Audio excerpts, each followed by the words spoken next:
Hello friends, मैं आज उन महान भारतीय वैज्ञानिकों की बात करने वाला हूं जिन्होंने अपनी खोजों से विज्ञान जगत में हमारे देश को गौरवान्वित किया। और यही नहीं, इन महान भारतीय वैज्ञानिकों को उनकी महान खोज से विज्ञान जगत ने उन्हें नोबेल प्राइज़ से भी सम्मानित किया। तो दोस्तों, मेरा आज का टॉपिक है Nobel prize winner great Indian scientist. Video में आगे बढ़ने से पहले आप सभी का मेरे यूट्यूब चैनल पर स्वागत है, जिसका नाम है लिविंग विद साइंस, जिसमें आप सभी को साइंस से रिलेटेड नई और रोचक वीडियो देखने को मिलेंगी। तो प्लीज़ दोस्तों, मेरी इस वीडियो को पूरा देखें और प्लीज़ दोस्तों, मेरी वीडियो को लाइक करें, चैनल को सब्सक्राइब करें और बराबर में दिए गए बेल आइकन को दबाएं, जिससे आप सभी को मेरी नई वीडियो का नोटिफिकेशन मिलता रहेगा। तो मैं आगे बढ़ता हूं अपने टॉपिक पर। दोस्तों, सबसे पहले मैं एक ऐसे महान भारतीय वैज्ञानिक के बारे में बताना चाहता हूं जिन्होंने प्रकाश के प्रकीर्णन की खोज की। तो दोस्तों, मैं सर चंद्रशेखर वेंकट रमन की बात कर रहा हूं, जो एक भौतिकी विज्ञानी थे जिन्हें प्रकाश के प्रकीर्णन यानी कि स्कैटरिंग पर एक्सीलेंट कार्य के लिए वर्ष 1930 में भौतिकी का नोबेल प्राइज़ दिया गया था।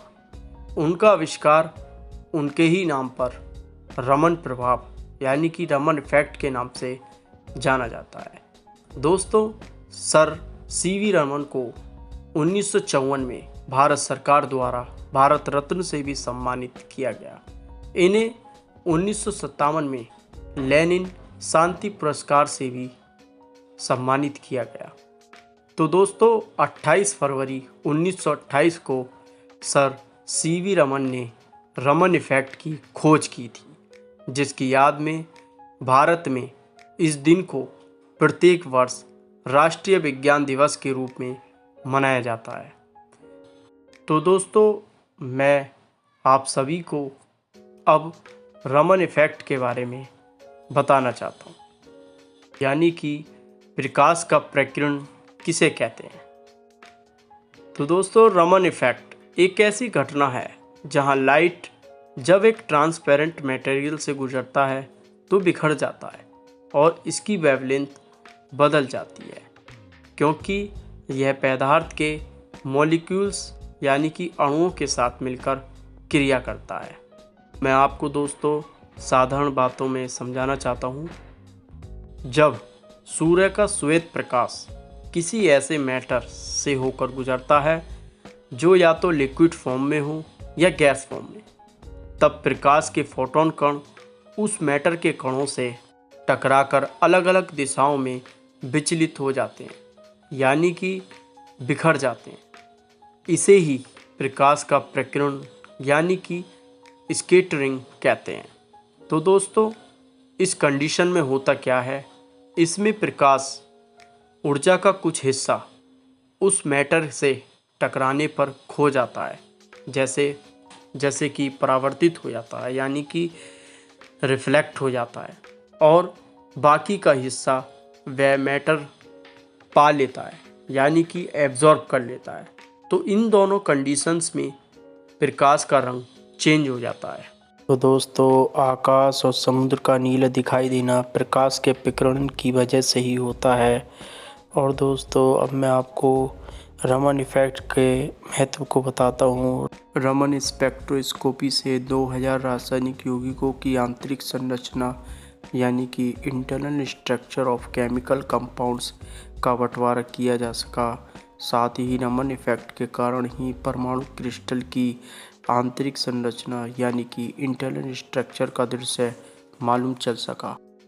अब मैं दोस्तों एक ऐसे महान भारतीय बायोकेमिस्ट के बारे में बताना चाहता हूँ जिन्होंने विश्व के पहले कृत्रिम जीन यानी कि आर्टिफिशियल जीन का निर्माण किया था, यानी कि मानव द्वारा बनाया गया पहला जीन। उनके योगदान ने जेनेटिक इंजीनियरिंग यानी कि बायोटेक्नोलॉजी के क्षेत्र में प्रगति का मार्ग खोल दिया था। तो दोस्तों, मैं बात कर रहा हूँ डॉक्टर हरगोविंद खुराना की, जिन्हें 1968 में चिकित्सा का नोबेल पुरस्कार मिला था।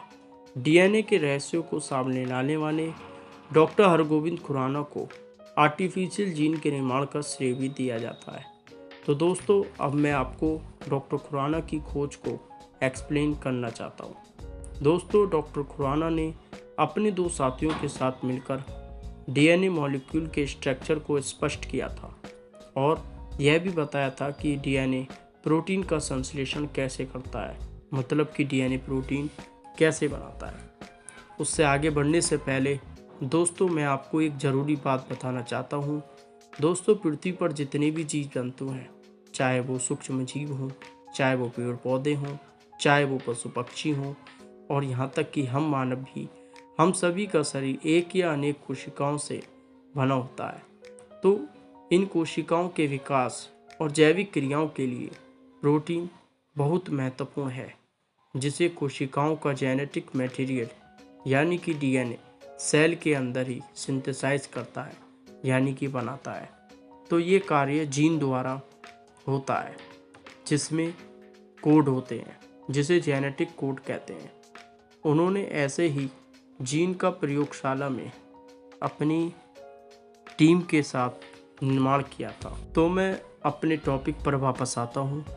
इन्होंने पता लगाया कि डीएनए में मौजूद न्यूक्लियोटाइड्स की कंडीशन से तय होता है कि कौन से अमीनो एसिड्स का निर्माण होगा। ये अमीनो एसिड प्रोटीन बनाते हैं, जो कोशिकाओं के कार्यशैली से जुड़ी सूचनाओं को आगे ले जाने का काम करते हैं। इन एमिनो एसिड्स में भी आनुवंशिकता का मूल रहस्य छिपा हुआ होता है। उनके शोध कार्य ने ही जीन इंजीनियरिंग यानी कि बायोटेक्नोलॉजी की नींव रखी। सर हरगोविंद खुराना ने एंजाइम्स की मदद से विभिन्न आरएनए चेन का भी निर्माण किया था। अब मैं दोस्तों इस खोज का आज के टाइम में क्या महत्व है ये बताता हूँ। जेनेटिक इंजीनियरिंग ने फसलों को अच्छी गुणों के साथ फसलों को अधिक लाभदायक बनाया। जेनेटिक इंजीनियरिंग के माध्यम से एक कार्यात्मक जीन के साथ दोषपूर्ण जीन को प्रतिस्थापित करके आनुवंशिक विकार भी तय किए जा सकते हैं। तो दोस्तों, एक ऐसे महान खगोल वैज्ञानिक के बारे में बताना चाहता हूँ, जिनकी खोज ने तारों के गुरुत्वाकर्षण पतन पर उनके सैद्धांतिक काम के लिए 1983 में भौतिकी के नोबेल पुरस्कार से सम्मानित किया गया था। तो दोस्तों, मैं बात कर रहा हूँ सर सुब्रमण्यम चंद्रशेखर की, जिनकी खोजों ने स्पेस के कई रहस्यों को सुलझा दिया था। उनकी खोजों ने से न्यूट्रॉन्स, तारों और ब्लैक होल के अस्तित्व की धारणा कायम हुई और सितारों के स्ट्रक्चर और विकास का भी पता चला। सुब्रमण्यम चंद्रशेखर ने वाइट ड्वार्फ यानी कि श्वेत बौने नाम के नक्षत्रों के बारे में सिद्धांत दिया था। इन नक्षत्रों के लिए उन्होंने जो सीमा निर्धारित की है, उसे चंद्रशेखर सीमा कहा जाता है। उनके सिद्धांत से ब्रह्मांड की उस उत्पत्ति के बारे में अनेक रहस्यों का पता चला। चंद्रशेखर अपनी शानदार खोज चंद्रशेखर सीमा के लिए ज़्यादा प्रसिद्ध हैं। उन्होंने दिखाया कि एक अत्यधिक द्रव्यमान है, जिसे इलेक्ट्रॉन्स और परमाणु नाभिकों द्वारा बनाए गए दाब द्वारा गुरुत्व के विरुद्ध सहारा दिया जा सकता है। इस सीमा का मान एक सौर द्रव्यमान से लगभग 1.44 गुना, यानी कि यदि एक तारे का द्रव्यमान इस सीमा से बढ़ता है तो तारा एक सफ़ेद बौना नहीं बनेगा। यह ग्रेविटी की शक्तियों के अत्यधिक दाब के अंतर्गत टूटता रहेगा। चंद्रशेखर सीमा के फलस्वरूप न्यूट्रॉन्स, तारों और काले गड्ढों का पता चला। यह पता चला कि तारे स्थिर होते हैं और वे समाप्त नहीं होते, क्योंकि भीतरी दाब, परमाणु नाभिकों और इलेक्ट्रॉन्स के तापीय संचालन और नाभिकीय प्रतिक्रियाओं द्वारा उत्पन्न विकिरण यानी कि रेज के दाब से भी गुरुत्व को संतुलित करते हैं। इसका अर्थ यह होगा कि ग्रेविटी का मुकाबला करने के लिए भीतरी दाब नहीं होंगे। द्रव्यमान के आधार पर एक तारे के 3 संभावित चरण होते हैं। नंबर 1 सफ़ेद बौना, नंबर 2 न्यूट्रॉन तारा, नंबर 3 काले गड्ढे। तो दोस्तों, किसी तारे का द्रव्यमान चंद्रशेखर लिमिट यानी कि 1.44 गुना सूर्य के द्रव्यमान से अधिक होगा तो उसका अंत एक धमाकेदार सुपरनोवा से होगा और उसके द्वारा उत्पन्न एलिमेंट्स ब्रह्मांड में चारों ओर फैल जाएंगे। सोना, चांदी, कॉपर तत्व आदि सुपरनोवा के कारण ही बनते हैं।